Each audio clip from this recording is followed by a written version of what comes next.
Not good.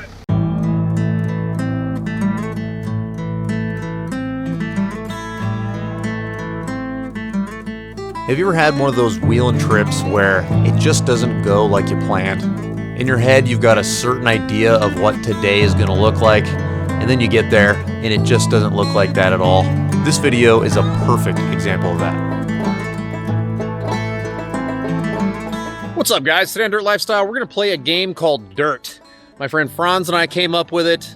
We wanted to come up in the woods, hit all the rock piles up here at Tahoya, and we wanted to turn it into a game and some sort of like a competition between myself, my friend Franz, and Kelly with Muddy Beards. So join us, buckle in. This is going to be awesome. Hopefully nobody breaks, but we'll see. The rules for this game are just as simple as you think they are. One of us will take lead and we'll try to pick out a route that'll give the other two a hard time, but it can't be so hard that we don't make it when we're trying it. If either one of the other two can't make it, they get a letter.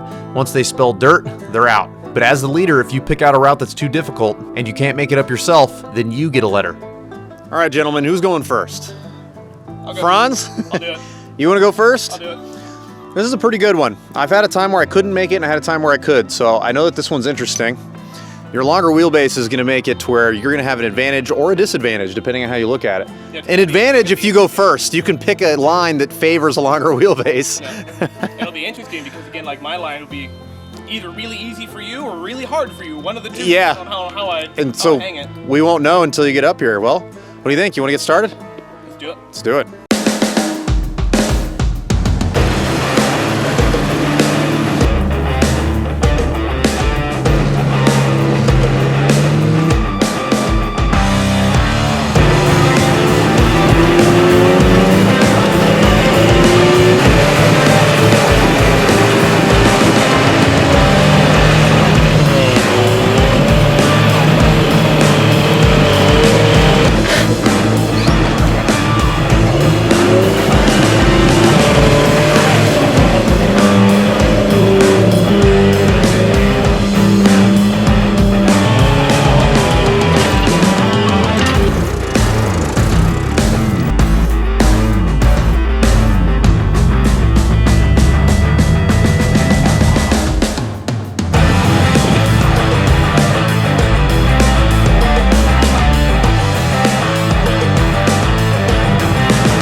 All right, well, I think that since it's so dry, these might be too easy for all of us. So it was easy, but I mean, it wasn't super hard. Yeah, so hopefully the next place is a little bit harder, huh? That's the first time I've ever made it. It's always been like wet and slimy. Yeah, I know, right? I've always been denied at the bottom, just chugga, chugga, chugga, chugga. Absolutely. Yeah. Yeah, well, we're going to go find a better one, I think.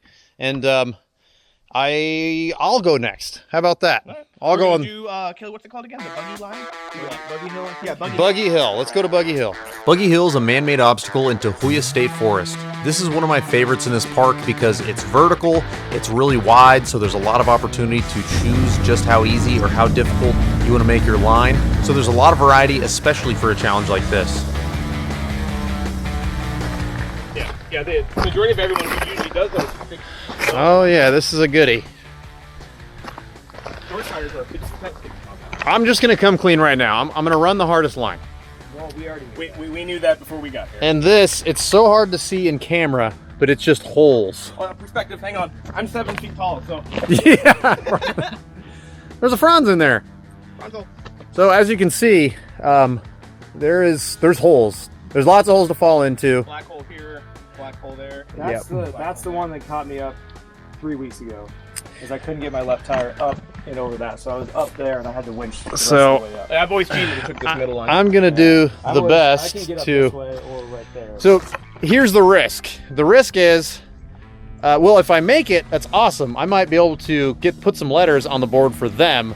But if I try it and I can't make it, then I get a letter. But again, what determines that you can't make it? Your choice, correct? You give up. There's no time limit here. It's Yeah, if you're leading, then yeah, it's you give up. So if you give So up, if I'm trying, I mean, But I'm not gonna do it for an hour. I'm gonna be reasonable. If I'm in the same spot for 10 minutes, just like Austin Powersing it, then obviously I'm not making it. So yeah. And what if you pick a different line? Whatever. The one you At that pick is point, the it doesn't matter. I don't get to pick a different line. Cool. Okay. The line I chose, I went too ballsy, and I need to pay for it. Well, I don't think that should be the rule. Again, the first, unless you give up, if you're to be like, screw it, and you do it that way, then I just feel like that you get to pick. That's the reason of whoever gets to go first. I did that last time. I don't think so. Nope. I think if I try this line and I can't make it, I get a letter, and then you guys get to battle it out between the two of you and choose. Save my behind for later. Some lessons are hard learned. One thing I've learned the older I get is that just because I've done something once doesn't necessarily mean I can do it again. What a beautiful day to make a fool of yourself.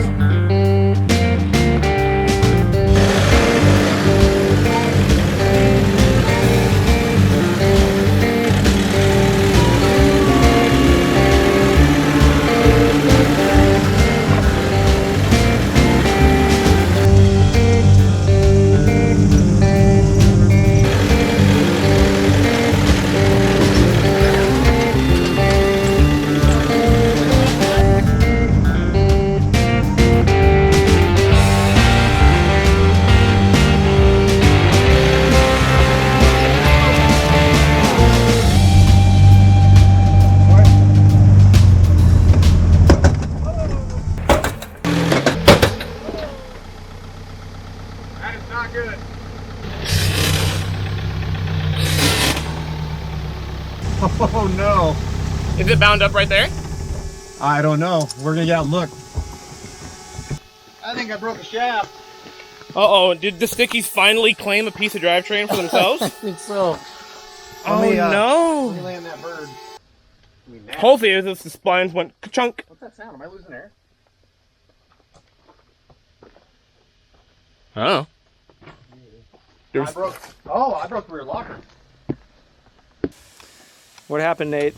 I think I either broke a locker or an axle shaft. I'm not sure which. I hear air coming out. Is that... Well, I'll turn off the rear locker. Yeah, it's the rear's leaking up here or something. Rear's leaking. So either... Locker or shaft? Yeah, either you... Because only that air collar is the only thing that really like has air in it. Yeah. So either you blew the locker out, and that's where the air is coming from, is that actuator on the inside. So, But the air, I hear air up here though. Well, it's because I have all my breathers all routed up under the hood. Oh, I got so you. The extra pressure is going to the breather. Yeah. Gotcha. That makes sense. Didn't want to pull a rear center out. Well, Nate gets a D! I get a D! And what a better way to get it. Well, I'm going to try to back it up and let's see how grindy it sounds, huh? That sounds like shaft to me. Whoa. Oh. That is not good.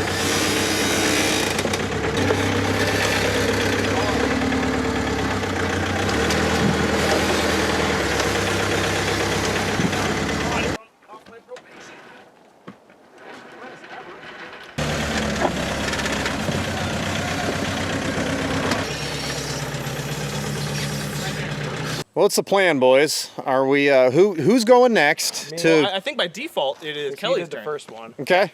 So now it's you. Didn't make it, and like there was a wall of cockiness, and then like a 35 spline, bro. You keep saying I was cocky. I wasn't cocky. I was trying to do something tough. If I was cocky, I would say that. well, I mean, I know I've tried that side multiple times. And I've never been able to get up it. I've always had to winch up it or get stuck or brake on it. So I think I'm just gonna play it safe and come up on this line here. Oh, the easy line, as they call The it. easy line, yes. So I know that probably both of us will get. Well, I need one of you guys to get me back to my truck or trailer, so I don't mind you taking the easy line. Okay. Yeah, I don't mind. I mean, it's not. Thank you. Yeah, I appreciate that. So you have my permission, is what I'm saying. All right. In the grand scheme of things, like it's not really that easy. But for this obstacle, it is the easy line. Mm-hmm. Certainly.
you're the kind of person that likes to push your rig and find its limits, eventually you will, and you'll be in my situation here, which is where you're taking the drive of shame.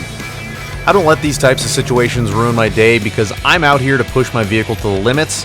I'm out here to figure out where the weak points are, and today I found another weak point that needs to be beefed up and made strong enough to where I never have to deal with this again.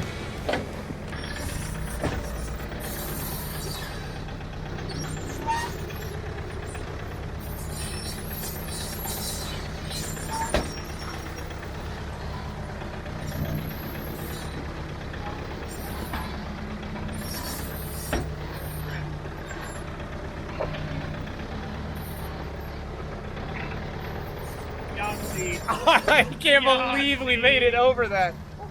Now let's go get my truck and trailer. I can't go any farther. I can't believe it did not come out of there. It was making a lot of racket. Oh yeah, and that drum is definitely out farther than it should be. Show a comparison with the camera from your passenger to the driver one. Oh. Yeah, dude. Look at that gap on the bottom. After loading up my rig on the trailer, it was time to head to the main event. Sasquatch Bluff will be the final obstacle of the day and definitely the toughest one in the park. To be honest, I'm pretty bummed I won't be able to hit this obstacle, but there is no way I'm missing out on watching Franz and Kelly give it their best shot. The left line's the good one. Yeah, It's not near as bad as it looks, especially when it's dry like this. yeah. Seriously. It looks. Yeah, I've done the left one before. I've never done the right. You gonna hit it? Yeah. Let's do it. Let's hit it.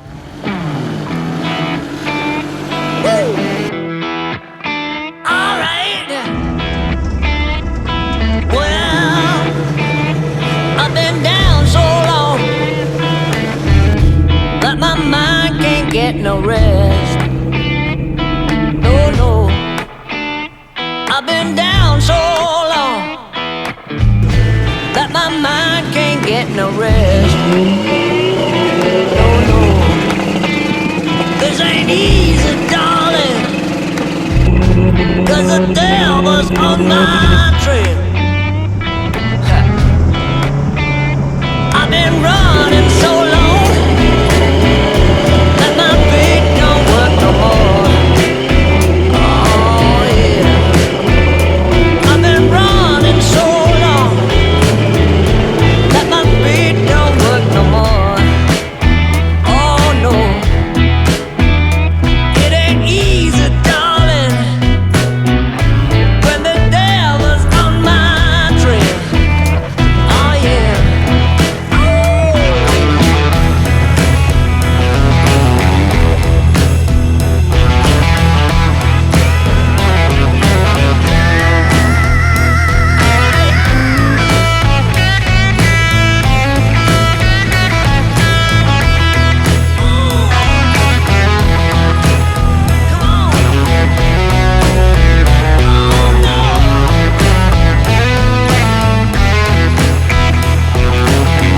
Gonna tell you one more.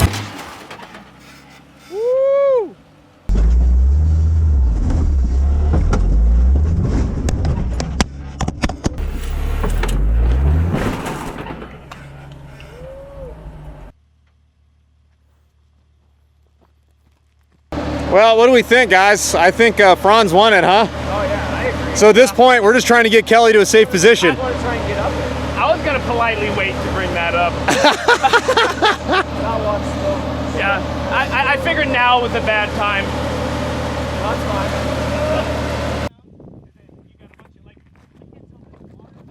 Is this what it feels like to be a winner? Yep. This is winter stuff right here. And Kelly's down there being a sore loser, and I can't even enjoy my win. Whatever, that's what I'd say if I Oh were no, in he can your hear us.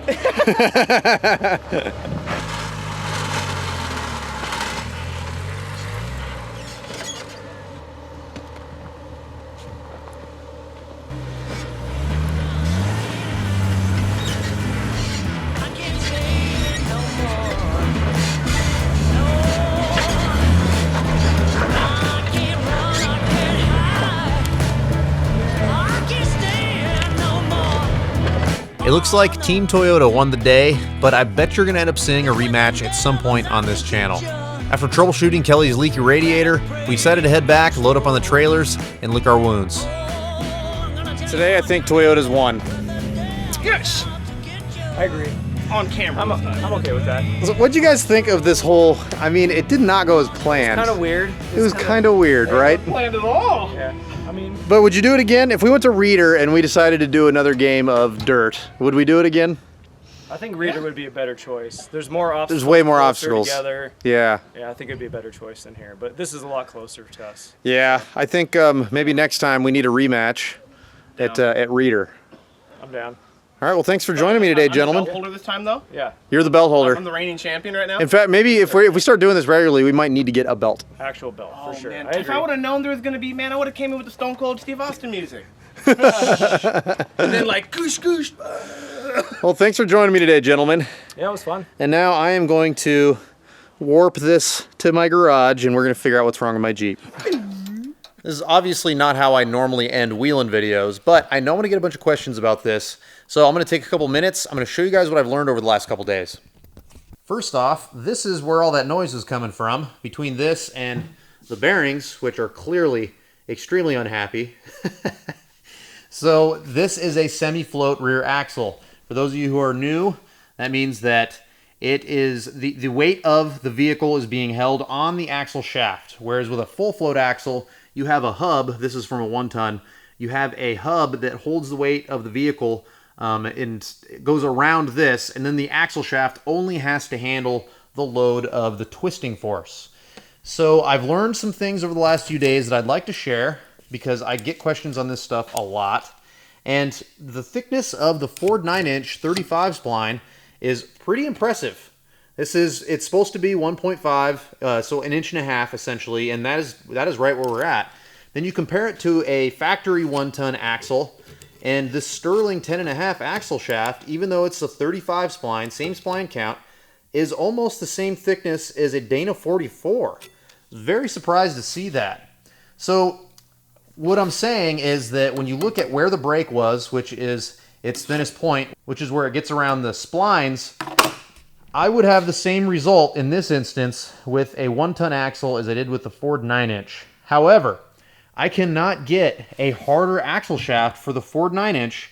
I just learned this by talking to Yukon, because if you get any harder material on a semi-float rear axle, they have a tendency to pop flanges because it just gets too hard, I suppose. And so it makes it to where it's easier to pop the flange because it's having to hold weight, shear, and twisting. Whereas with a full float axle, like in this 1-ton, we can get an extremely hard alloy for this shaft because it's only handling the twisting force. So once again, I knew I was going to get a lot of questions about this. I just wanted to take a minute or two and talk about it before we end this video. If you like the video, make sure you give it a thumbs up. Subscribe to the channel if you haven't already. We've got tons of how-to content, and I'm starting to get a lot more into this, some overlanding and some adventure and some wheeling content. So if you like that kind of thing, make sure you subscribe. If you want to help support our channel, you go to thedirtlifestyle.com. We have t-shirts, hats, stickers, all kinds of stuff. We actually have neck gaiters now, so I've gotten a bunch of questions about this on social media. We're selling net gaiters like crazy between COVID and it being dusty. So if you're in the market for a net gaiter and you want to help support our channel, make sure you check out our website. And we also have a Patreon account there as well. And if you want to follow me on social media, I'm @DirtLifestyleNate. We'll see you next time.